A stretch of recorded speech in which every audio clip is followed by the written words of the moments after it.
citoplasma, movimento, síntese e digestão celular. Professora Thaisa Queiroz Machado. Descrição: conceitos do citoplasma celular e entendimento de funções, movimentos, sínteses e digestão celular. Propósito: compreender o funcionamento e as atividades desempenhadas pelo citoplasma de uma célula é a base do entendimento dos sistemas biológicos como um todo. Objetivos. Módulo 1. Características e funções do citoplasma e citoesqueleto.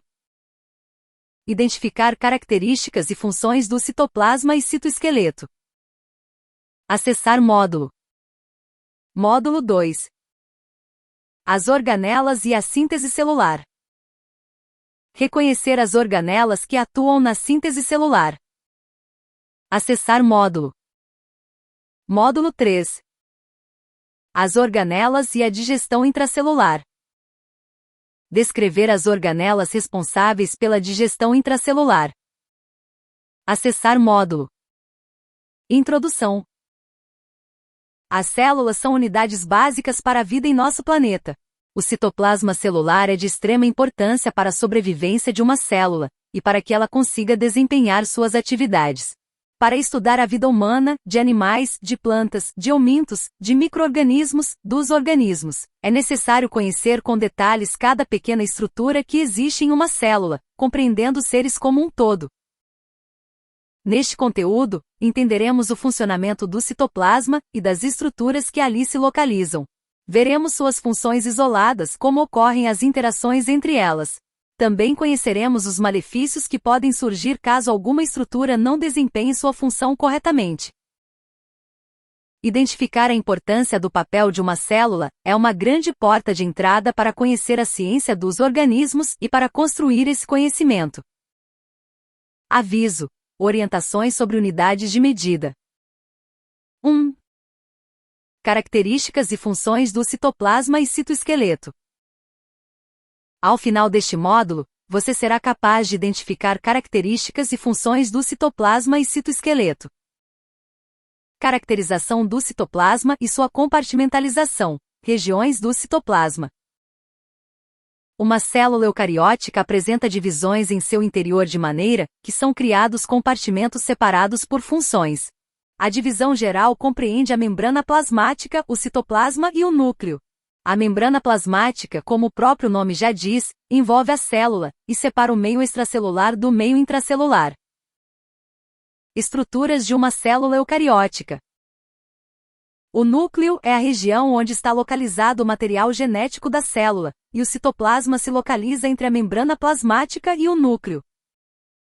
Quando se iniciou o estudo da ciência voltado para as células, citologia, achava-se que no seu interior havia um líquido viscoso, e que o núcleo estava mergulhado nele. Por isso, esse líquido passou a se chamar citoplasma, já que quitos corresponde à célula, e plasma líquido. Com a evolução da ciência, estudos e pesquisas acerca das células desenvolveram muito conhecimento e muitas descobertas. Antes, acreditava-se que o citoplasma celular era apenas uma substância gelatinosa que abrigava o núcleo, porém sabemos que isso foi um completo engano. O citoplasma é extremamente mais complexo e importante do que se imaginava. O citoplasma é delimitado pela membrana plasmática, e nele encontra-se o citosol, que é um material disperso que pode ser fluido ou viscoso, e imersos no citosol estão as organelas citoplasmáticas e o núcleo celular. O citosol corresponde a um pouco mais que a metade do volume celular, e compreende uma mistura de água e 11 moléculas. No citosol ocorrem a síntese e a degradação de diferentes proteínas e, além disso, ele também desempenha a maior parte do metabolismo intermediário. Nesse metabolismo acontecem reações de síntese e degradação de moléculas com a intenção de disponibilizar componentes fundamentais para a formação de macromoléculas. Estrutura de uma célula eucariótica com organelas celulares. O citosol apresenta diferentes níveis de organização, porém essa organização não é separada por membranas. Existem gradientes de concentração formados por pequenas moléculas que se encontram em locais determinados, como, por exemplo, moléculas de oxigênio e ATP. adenosina trifosfato, são produzidas ao redor dos aglomerados de mitocôndrias. Logo, nessas regiões, as concentrações dessas moléculas serão diferentes de onde não há mitocôndrias. O citoplasma não é só um local para abrigar as organelas, mas sim um meio em que ocorrem reações metabólicas fundamentais para o funcionamento, a consistência e a forma da célula. Para entendermos um pouco mais sobre o citoplasma, é importante sabermos que existe diferença em sua composição entre uma célula procariótica e uma célula eucariótica. Célula procariótica. O citoplasma dessas células, existentes em bactérias e arqueias, possui uma organização mais simples, em que não existe um núcleo e o material genético está imerso no citosol, não possuem sistemas de membranas e estruturas membranosas, porém existem milhares de ribossomos que têm como função produzir proteínas. Close. Célula eucariótica. Quando pensamos em citoplasmas de células eucarióticas, animais e vegetais, por exemplo, encontramos uma maior complexidade e mais componentes, como organelas citoplasmáticas, filamentos e túbulos que são chamados de citoesqueleto. No citoplasma, também são encontradas partículas de substâncias insolúveis suspensas no citosol, que podem ser chamadas de inclusões. Existem diferentes tipos de inclusões que variam de acordo com o tipo celular. Um exemplo são as gotículas de gordura difundidas no citoplasma dos adipócitos. Considerando que aqui estudaremos as células eucariontes, não é possível entender a constituição de um citoplasma sem conhecer as organelas que ali estão presentes. Compartimentos intracelulares de uma célula animal. Focaremos aqui na distribuição dessas estruturas no citoplasma celular, cuja composição é apresentada abaixo. Retículo endoplasmático. Esta organela é formada por vesículas e túbulos interconectados, que também se comunicam com a membrana do núcleo celular. O retículo endoplasmático se apresenta em duas conformações, uma é chamada de retículo endoplasmático liso, RL, e a outra de retículo endoplasmático rugoso, RR, ou granuloso. A diferença estrutural entre eles está na presença de ribossomos aderidos à superfície do retículo endoplasmático rugoso, e no liso os ribossomos estão ausentes. Ribossomos são estruturas responsáveis pela produção de proteínas que podem estar livres no citoplasma, podem estar unidas umas às outras por uma fita de RNA, ou aderidas ao retículo endoplasmático, formando assim o retículo endoplasmático rugoso. Complexo de Golgi é formado por um conjunto de cisternas, que são compartimentos membranares de formato achatado que se comunicam de forma direta. O complexo de Golgi se localiza perto do núcleo e adjacente ao retículo endoplasmático. Lisossomos são organelas de formato esférico com tamanho variável que são originadas a partir do complexo de Golgi, onde ocorre a formação de vesículas que depois se soltam. Após as vesículas se desprenderem, passam a ser chamadas de lisossomos primários. Os lisossomos se encontram dispersos no citoplasma. Mitocôndrias são organelas importantes que apresentam formato de bastonete, e são compostas por duas membranas. A sua distribuição e quantidade no citoplasma varia de acordo com o tipo celular. Células que demandam mais energia, como células musculares e cardíacas, possuem um maior número de mitocôndrias em seu citoplasma. Peroxissomos são organelas bem pequenas, geralmente menores que as mitocôndrias. São envoltas por membrana e estão dispersas no citoplasma celular. Encontram-se abundantes em hepatócitos e células dos rins, podendo representar até 2% do volume das células do fígado. Centríolos são estruturas cilíndricas que são geralmente encontrados em par no citoplasma celular. Warning. Atenção! Vale lembrar que as organelas desempenham funções variadas, por esse motivo, não é possível apontar apenas uma função para cada organela. Definição, características e funções do citoesqueleto. Rede de proteínas filamentosas no citoplasma celular. As células desempenham muitas funções para que sejam executadas de maneira eficaz. Elas precisam ter um formato adequado para que seja possível se organizarem no espaço e interagirem umas com as outras e com o ambiente de forma mecânica. Logo, tanto a estrutura celular interna quanto a externa precisam estar corretas. Nem sempre essa conformação celular é estática, porque vários tipos celulares têm a necessidade de alterar seu formato e migrar para locais distintos. Outro ponto importante está relacionado à necessidade de a célula viabilizar processos de crescimento, divisão e adaptação. Para isso, elas precisam ser capazes de modificar seus componentes internos. Todas essas alterações e adaptações são realizáveis graças às funções desempenhadas pelo sistema filamentoso denominado citoesqueleto. O citoplasma celular em eucariontes apresenta uma organização espacial constituída pelo citoesqueleto, que é uma rede de proteínas filamentosas. O citoesqueleto é composto por 3 famílias de proteínas de filamentos que desempenham diversas funções: filamentos de actina, microtúbulos e filamentos intermediários. Cada tipo de família de filamentos terá sua função e suas características, porém existem propriedades que são comuns a todas elas. 3 tipos de filamentos do citoesqueleto de células eucarióticas. Os 3 tipos de filamentos possuem o papel de organizar a célula de forma espacial e contribuem para as funções mecânicas que ela precisa desempenhar. Existem centenas de proteínas acessórias que interagem com os filamentos com a função de ligar um filamento ao outro, e também de ligar um filamento a outros componentes da célula. Apesar de vermos aqui muitos nomes diferentes, não se preocupe porque entenderemos cada um deles de maneira mais detalhada. Agora que vimos as partes e conceitos básicos do citoesqueleto, vamos compreendê-los melhor. O citoesqueleto é responsável pela forma celular, pelo posicionamento das organelas, pelo transporte intracelular. Essas funções, muitas vezes, podem nos passar a ideia de filamentos estáticos, que ficam em sua posição determinada dentro da célula, e que isso não muda. No entanto, na realidade, o citoesqueleto é capaz de se adaptar às funções necessárias em dado momento, e forma estruturas dinâmicas. Assim, de acordo com as condições enfrentadas, ocorrem rearranjos estruturais em uma célula, formando-se várias estruturas a partir de 3 sistemas básicos de filamentos que entenderemos a seguir. Filamentos de actina.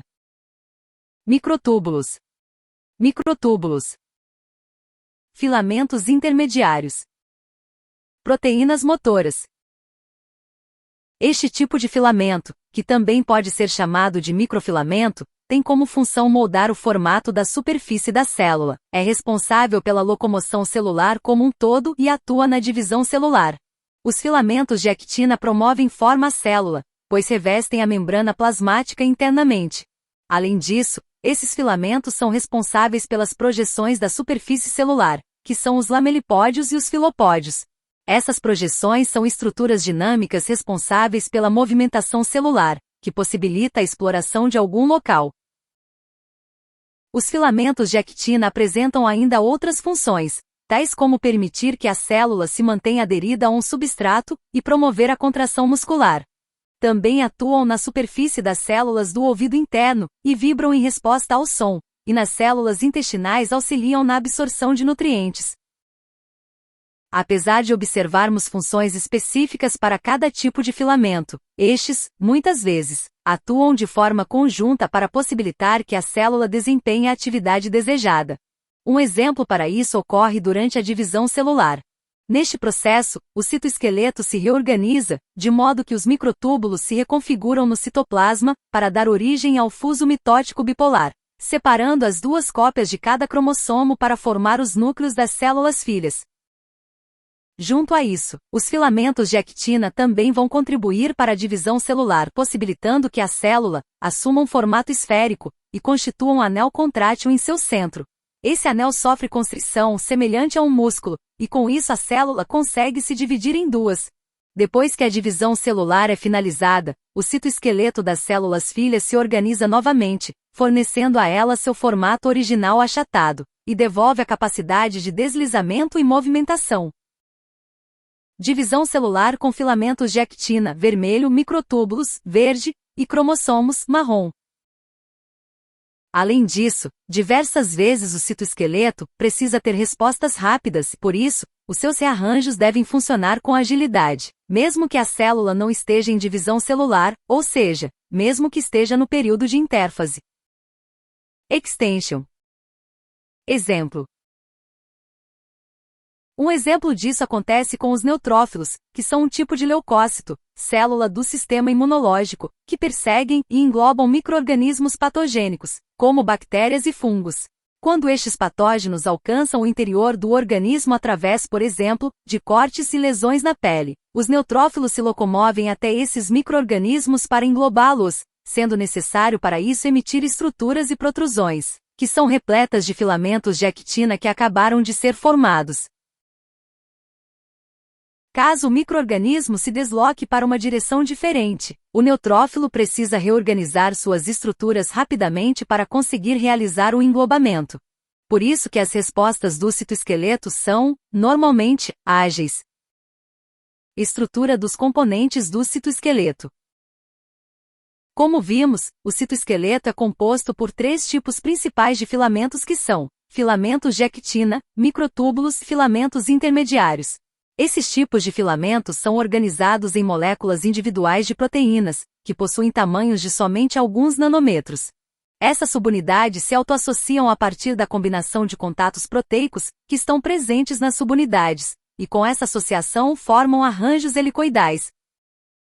Microscopia dos componentes do citoesqueleto.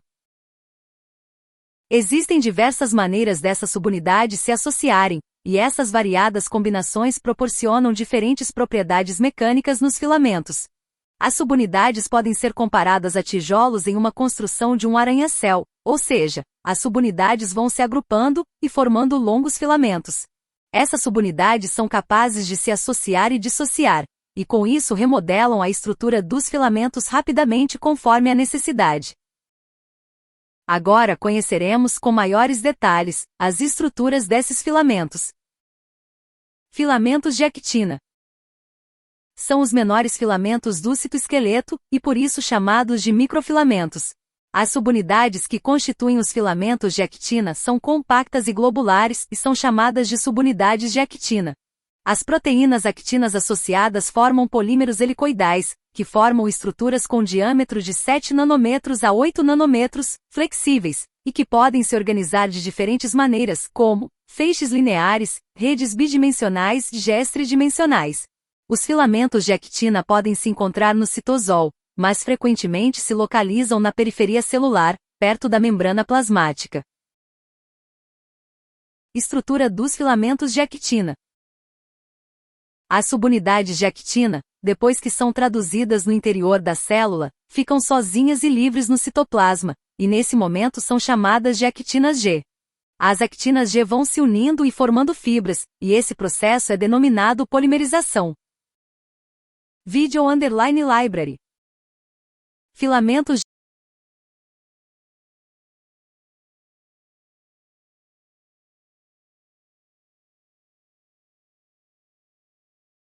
Filamentos de actinas e contração muscular. Neste vídeo, a especialista explicará de que forma os filamentos de actina atuam no processo de contração muscular.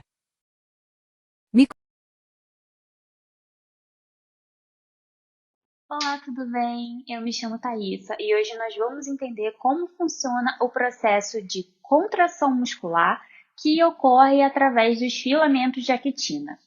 Os filamentos de actina, que também são chamados de microfilamentos, fazem parte do citoesqueleto. Esses microfilamentos são responsáveis por várias funções, dentre elas a contração muscular. Para que seja possível realizar a contração muscular, são necessárias algumas proteínas que vão ajudar nesse processo, que são chamadas de proteínas motoras.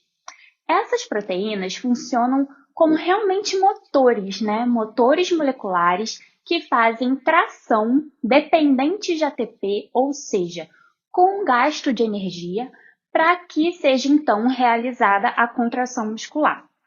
É importante lembrar que estes microfilamentos, apesar de terem uma estrutura resistente, eles são flexíveis e isso vai auxiliar na movimentação. Para começarmos a entender como funciona a contração muscular, vamos conhecer um pouquinho mais das proteínas motoras.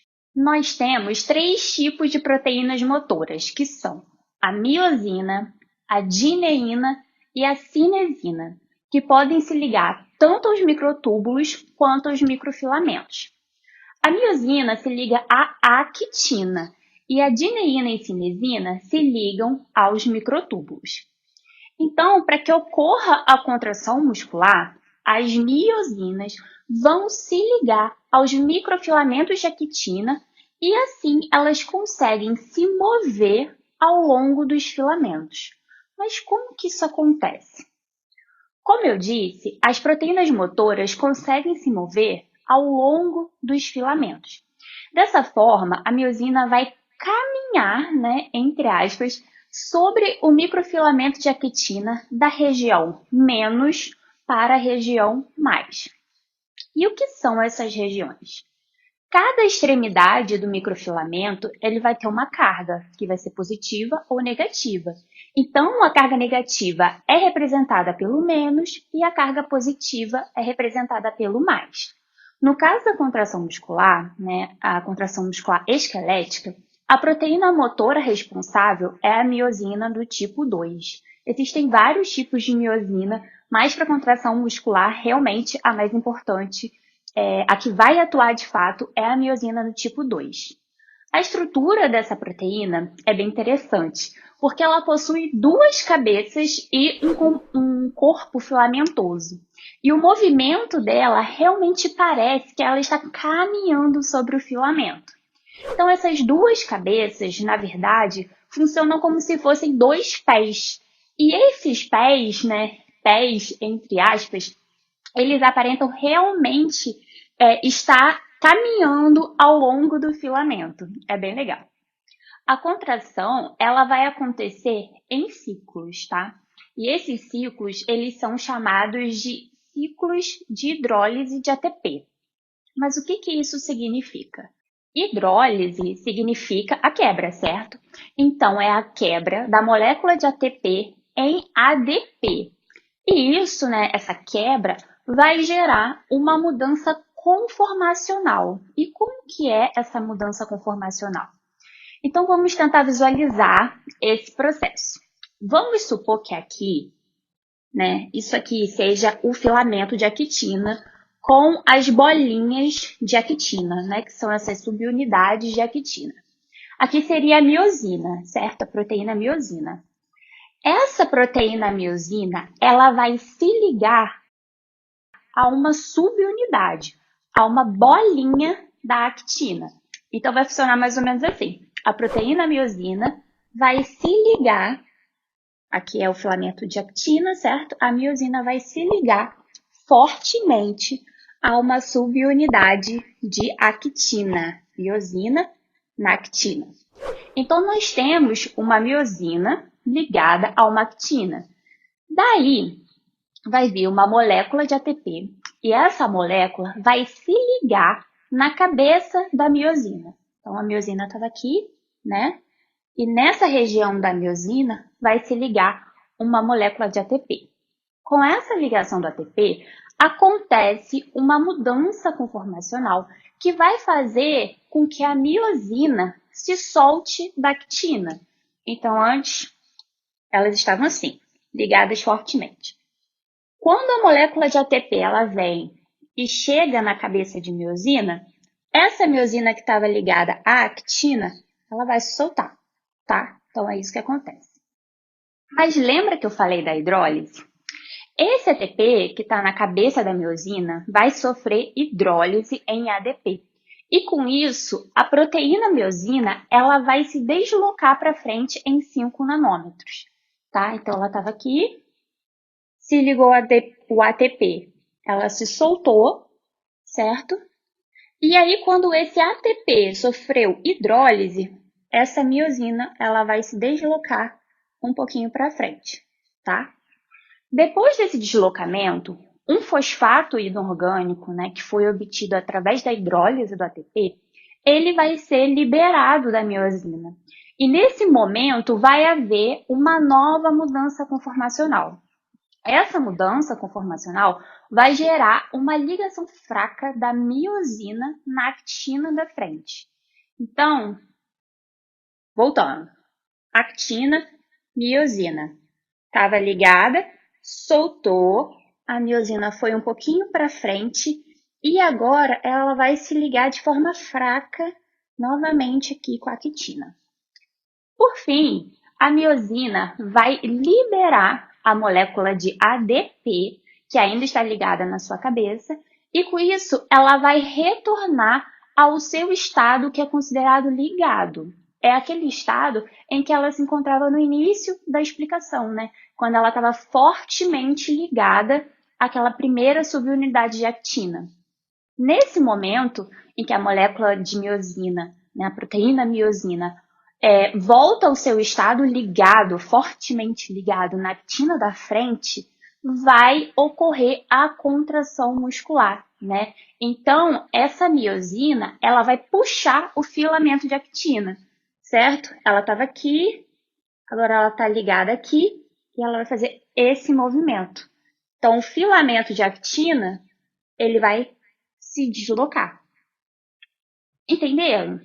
Esse processo da miosina se ligando na subunidade de actina da frente, né, e puxando o filamento de actina, vai acontecer em ciclos, né, como eu falei. Então, esse processo ele vai acontecer várias e várias vezes.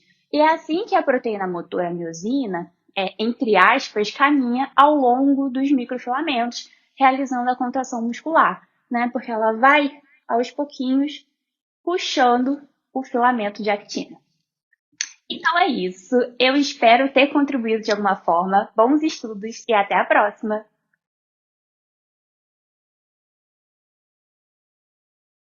Microtúbulos. Os microtúbulos também possuem subunidades compactas e globulares que são as subunidades de tubulina. A polimerização dos microtúbulos acontece com a associação da alfa e beta-tubulina, formando heterodímeros que são estáveis no citosol e raramente se dissociam. Estrutura de um microtúbulo. As tubulinas associadas formam cilindros ocos, longos e retilíneos com diâmetro externo de 25 nanômetros. Essas estruturas cilíndricas são muito mais rígidas que os filamentos de actina. Os microtúbulos geralmente apresentam uma extremidade ligada a um centrosomo e se irradiam a partir dessa organela, uma vez que a polimerização espontânea dos microtúbulos livres no citosol é muito difícil de ocorrer. Filamentos intermediários.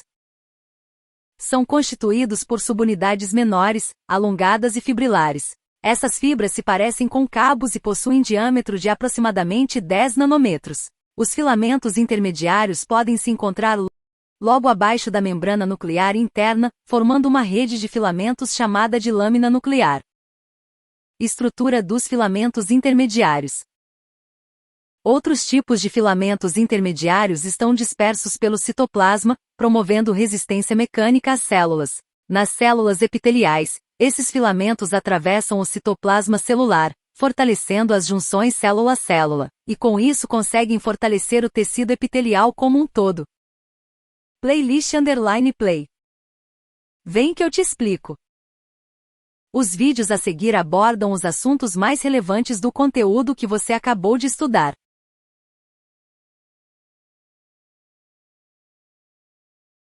Play_arrow. O que é o citoesqueleto? 2 horas e 9 minutos. Play_arrow. Como se estruturam o citoesqueleto? 3 horas e 7 minutos. Falta pouco para atingir seus objetivos. Vamos praticar alguns conceitos? Questão 1. O citoplasma é uma região da célula mais complexa do que se imaginava antigamente. Considerando as características do citoplasma, assinale a alternativa correta sobre ele. A. O citoplasma de células eucarióticas apresenta um material genético disperso em sua extensão. B. A organização do citoplasma é realizada por meio de separações e divisões membranares apenas. C. Além de organelas, o citoplasma também apresenta substâncias insolúveis suspensas no citosol. D. O citoplasma funciona exclusivamente como um local para abrigar as organelas citoplasmáticas. E. As células procarióticas apresentam maior complexidade no citoplasma e nos seus componentes, quando comparadas às células eucarióticas. Responder. Questão 2. 2. Considere as afirmações a seguir e assinale a alternativa correta. Está correta. O citoplasma de células eucarióticas possui maior complexidade. Questão 1. O citoplasma é uma região da célula mais complexa do que se imaginava antigamente. Considerando as características do citoplasma, assinale a alternativa correta sobre ele.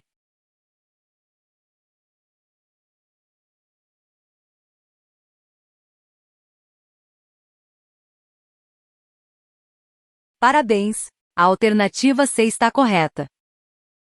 O citoplasma de células eucarióticas possui maior complexidade, tanto em organização como em organelas, apresentando também seu material genético envolto por membrana nuclear, formando o núcleo. Ele possui várias funções além de abrigar organelas como, por exemplo, promover reações metabólicas. A organização citoplasmática não é separada por membranas apenas, os componentes do citoplasma estão dispersos. Porém, existe um gradiente de concentração que auxilia na organização. Vale destacar que no citoplasma não existem somente organelas. Também temos os componentes do citoesqueleto e substâncias insolúveis chamadas de inclusões citoplasmáticas.